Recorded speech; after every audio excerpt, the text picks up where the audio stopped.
Abilaï Camara, depuis Bruxelles, chef compteur guinéen, Ousmane Gawal Diallo, disons, a été recruté par les militaires. N'est-ce pas? Ça aussi, je ne vous apprends rien, cher compteur guinéen. Ousmane Gawal Diallo, disons, a été recruté tout simplement pour pouvoir effectivement déstabiliser l'UFDG, et écouter, disqualifier Seydou Diallo, dénigrer Seydou Diallo, n'est-ce pas? S'il faut lire très clairement, essayer de créer disons, de la pagaille dans le fief de l'UFDG, il ne faut pas se le cacher, c'est en Moyenne-Guinée. Vous l'avez, on le met devant pour cela. Pourquoi c'est dans le dialogue? Mais là, c'est très clair. Et là, je le disais l'autre fois dans mon direct, antérieurement, que le coup d'État de Mamadi Doumbouya, ce n'est pas un coup d'État normal, parce que je dis quand on parle de coup d'État, c'est qu'il y a rupture avec les habitudes du passé. N'est-ce pas? Et c'est pas un coup d'État normal. Donc, parce que Mamadi Doumbouya a fait un coup d'État, il n'y a pas une rupture avec, disons, les habitudes du passé. Alpha Condé est tombé, mais Alpha Condé est vivant. En fait, l'idéal, il y a une pensée chère à Alpha Condé, chère au parti RPG, qui est là, n'est-ce pas? Cette pensée, elle est vivante. Il est question que, en fait, Seydou Diallo ne vienne jamais au pouvoir. Il est question que Sidya Touré ne vienne jamais au pouvoir. Et surtout, il est question qu'un Peul n'arrive à la présidence. C'est ça, cher compteur guinéen. Donc, il y a l'essence, ça c'est la substance, ça c'est l'élément principal. Donc, il y a eu coup d'état militaire, Alpha Condé n'est pas là, on a aujourd'hui certains ministres d'Alpha Condé qui sont en prison, etc. Mais s'il vous plaît, qu'on ne se trompe pas, l'idéal est là, la pensée réelle est là, ça, elle ne bouge pas, le peuple ne doit pas arriver au pouvoir. Je vous ai dit ça 1000 fois et c'est ça la vérité, cher compteur guinéen. N'est-ce pas? Très bien. Et comment c'est pas un coup d'État, ou c'est un coup d'État qui met pas, il n'y a pas rupture avec les habitudes du passé, il n'y a pas rupture avec ce comportement gravissime qui est que purement ethnocentriste, un peuple ne doit pas arriver au pouvoir, n'est-ce pas? Alors, c'est très clair.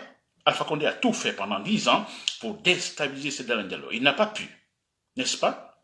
Et c'est la même chose qui doit continuer. Alpha Condé a utilisé pas mal de gens, Obaouri a été utilisé, pas mal de gens, pas mal de situations. Hein. On a eu des discours flagrants de Alpha Condé pendant la campagne électorale en disant si vous votez pour Seydou Diallo, alors vous votez pour les étrangers, n'est-ce pas? Voilà, donc tout a été fait pour déstabiliser en fait Seydou Diallo, déstabiliser l'UFDG, parce que la crainte pour eux, une crainte, je dirais, inexplicable. Le peuple ne doit pas arriver au pouvoir, cher compteur guinéen. Alors, toujours, c'est les mêmes politiciennes qui continuent. Il faut utiliser des personnalités peules proches de Seydou Diallo pour pouvoir effectivement déstabiliser ce dernier. Mais c'est clair, c'est cela. Ousmane Gawal Diallo a été recruté pour ça. Hein? Il y a Kangel, Suleiman Kangel, tous, c'est pour cela. Mais c'est vrai, parce que Seydou Diallo, il faut le dire, il est super présidentiel. Il y a des élections aujourd'hui libres et transparentes, nous savons tous qu'il va gagner. N'est-ce pas? Il gagne réellement, démocratiquement parlant. Ça n'a absolument rien à voir avec la communauté Peul, ni rien. Il gagnera.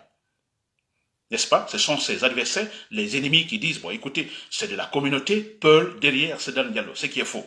N'est-ce pas? Parce qu'il y a des élections aujourd'hui, il gagne. Il dit bien libre et transparente. Alors, ça effraie, donc Mamadi Doumbouya, ça effraie effectivement ces gens, ce système-là, ethnocentriste qui est encore là. Alors, mais comment battre, comment déstabiliser Seydou Diallo? C'est cela. Mais imaginez, regardez maintenant ce qui se passe sur le terrain. N'est-ce pas? Seydou Diallo a perdu son terrain, disant que le terrain appartient à l'État. D'accord, il quitte la maison est récupérée. Sidya Touré aussi, sa maison, il quitte la maison est récupérée.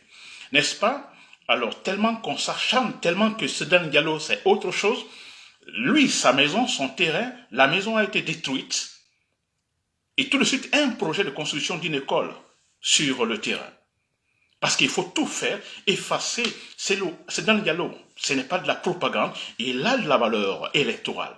N'est-ce pas? Il faut tout faire dénigrer cet homme-là. Vous voyez? Alors, la maison a été détruite, le terrain, il y a un projet d'État de construction d'une maison, mais écoutez, et le terrain, la maison de Sidya Touré, elle est là-bas intacte. Parce que, honnêtement parlant, vous comparez aussi Sidya Touré et Seydou Diallo électoralement parlant, mais c'est lourd. Écoutez, dépasse lourd. Hein. N'est-ce pas? C'est clair. Moyenne-Guinée, Et je crois, là aussi, la maison de Sedan Diallo, paraît-il, serait également sur un domaine de l'État. Hein? La maison aussi est visée. Donc, tout ça, c'est quoi? Parce que là, c'est le fief de l'UFDG, ce parti, en fait, qui est capable de gagner des élections libres et transparentes. Parce que maintenant, il y a l'obligation, après cette transition, d'organiser des élections libres et transparentes. Parce que maintenant, il faut rester dans la stabilité politique et sociale pour qu'on puisse se développer. Donc, il y a l'obligation pour Mamadi Doumbouya, s'il ne le veut pas, on le fera dégager, un autre militaire vient pour organiser les élections libres et transparentes. Donc, ils savent que s'il y a des élections libres et transparentes, c'est le gain. Alors, il faut tout faire, le fief de Sedan Diallo, essayer d'acheter les consciences, d'embrouiller d'abord les consciences, acheter les consciences. N'est-ce pas? Les complices, pas mal de gens, tout ça, c'est-à-dire monter les uns contre les autres dans le fief de l'UFDG. Mais c'est clair et net, cher compatriotes guinéens. Vous comprenez? Donc, Ousmane Gawal Diallo a été recruté. Pourquoi? Mais c'est pour cela. C'est pour mener ce combat. Mais c'est tout. Alpha Condé l'a dit à un moment donné. Il a ses petits recrutés déjà pour jouer le rôle au Fouta. Mais écoutez, n'allez pas loin. Ousmane Gawal Diallo a été acheté pour cela. N'est-ce pas? Très bien. Ça, c'est la vérité, ça. Ça, je vous l'ai dit. Ça, c'est la raison pour laquelle il a été recruté. Maintenant, Ousmane Gawal Diallo, lui, il a sa version. Il a sa version pour laquelle, lui, il a été recruté par l'arme, par la junte militaire. Là, il n'a pas, je n'ai pas appris ça ailleurs, c'est une conversation entre Ousmane Gawal Diallo et moi, une semaine avant qu'il ne soit nommé ministre. Je compte guinéen. Sa raison, c'est-à-dire que, bon voilà, il a été appelé par les militaires, n'est-ce pas? Je dis bien, c'est une conversation téléphonique entre Ousmane Gawal Diallo et moi. N'est-ce pas? Nous sommes amis. Ça, c'est vrai, je ne vous le cache pas. Mais comme je vous le dis, dans l'amitié, la franchise. J'aime pas les traites, j'aime pas les hypocrites. Voilà, je comprends bien.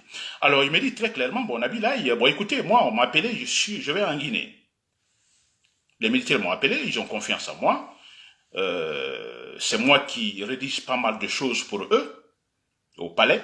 On m'appelle, je les aide à rédiger je ne sais pas quoi, n'est-ce pas?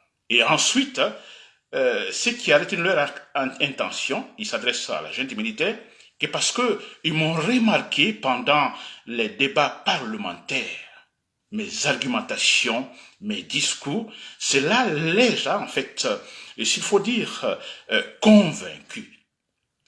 Hein? Et ce qui fait qu'aujourd'hui, ils m'appellent, ils ont confiance en moi. C'est lui, c'est ce que Ousmane Gawal Diallo donne comme raison pour laquelle il est aujourd'hui ministre. Il travaille avec la junte militaire. N'est-ce pas qu'il a été amadoué? Totalement amadoué. Parce que ce qu'il dit, cette version, elle est fausse. Il a été déjà acheté pendant qu'il était en prison. Vous le savez très bien. Depuis là-bas, il a été acheté. Et parce que là, depuis là, toujours dans la conversation téléphonique avec Ousmane Gawal Diallo, cher compatriote guinéen, il m'a été très clair. J'ai expliqué l'autre fois pourquoi il a dit qu'il ne va plus se battre pour l'UFDG. J'ai expliqué cela parce que dans la cellule de communication, il veut être le seul homme fort. Il ne veut pas être associé avec d'autres personnes. Et Sedan Diallo a mené une politique de restructuration, de décentralisation à ce niveau. Et Ousmane Gawal Diallo, cela ne le plaît pas. Et il m'a dit à moi, donc tant que Sedan Diallo ne revient pas sur la décision, il ne se battra plus pour le parti. N'est-ce pas? Il a été acheté déjà quand il était en prison. Et quand il était en prison, c'est toujours dans la communication téléphonique. Sedan Diallo ne s'est jamais rendu chez lui pour saluer sa famille pendant qu'il est en prison. Il n'a jamais appelé au téléphone. Voilà des raisons que Ousmane Diallo évoque, cher compatriote guinéen. Ce monsieur était dans l'UFDG pour Sedan Diallo ou pour défendre les valeurs de l'État. N'est-ce pas? Alors, si vous voyez tous ces discours aujourd'hui avec l'arrogance totale, n'est-ce pas? Tout est politique. C'est dirigé contre Sedan Diallo. C'est Sedan Diallo à 100%. Il veut l'échec de Sedan Diallo. Ousmane Gawal Diallo veut à 100% l'échec de Sedan Diallo. D'abord le sentiment interne à lui et plus, en fait, la recommandation de la junte militaire. Il travaille pour la junte militaire pour casser l'UFDG, casser Sedan Diallo. Cher compatriotes. Très bien, vous m'avez compris. Je n'aime pas les traites, Je vais le combattre, chers compatriotes guinéens, jusqu'à ce qu'il tombe. Il tombera, c'est clair, parce que la raison triomphe toujours. La raison, elle triomphe et elle va triompher. Le mensonge, jamais. Le mensonge, comme on le dit chez nous, le mensonge fait rentrer la femme, le mensonge ne fera pas asseoir la femme. Donc, ils vont beau mentir, ils quitteront. Mais où est Alpha Condé aujourd'hui? Où est Kassori Fofana aujourd'hui? N'est-ce pas? Très bien, cher compatriote guinéen. Vous connaissez ma position. Je suis sûr à 100%, n'est-ce pas, que la vérité, la raison va triompher. Ousmane Gawal Diallo, j'ai pitié de vous. Vous comprenez? J'ai pitié. Je dis qu'Ousmane Gawal Diallo n'a aucun intérêt que la transition se termine. Oui, après tout ce qu'il a fait, c'est le cas de... on a eu d'autres aussi, Aboubakar Silla, ces traites-là. Donc, ils ont déjà trahi leur propre, en fait, idéal démocratique qu'ils ont combattu depuis des années dans l'opposition. Ils sont partis vers Alpha Condé. Alors, c'était quoi? C'était une honte de revenir encore dans l'opposition. Donc, le seul choix, se battre que Alpha Condé se maintienne au pouvoir. Défendre le troisième mandat. Mais c'est cela. Et Ousmane Gawal Diallo est dans la même situation. Il n'a pas intérêt que la transition se termine. Mais, Ousmane Gawal Diallo, vous serez dessus. Voilà, chers compatriotes guinéens, c'est Nabil Kamara depuis Bruxelles. Merci pour l'écoute. Bonsoir.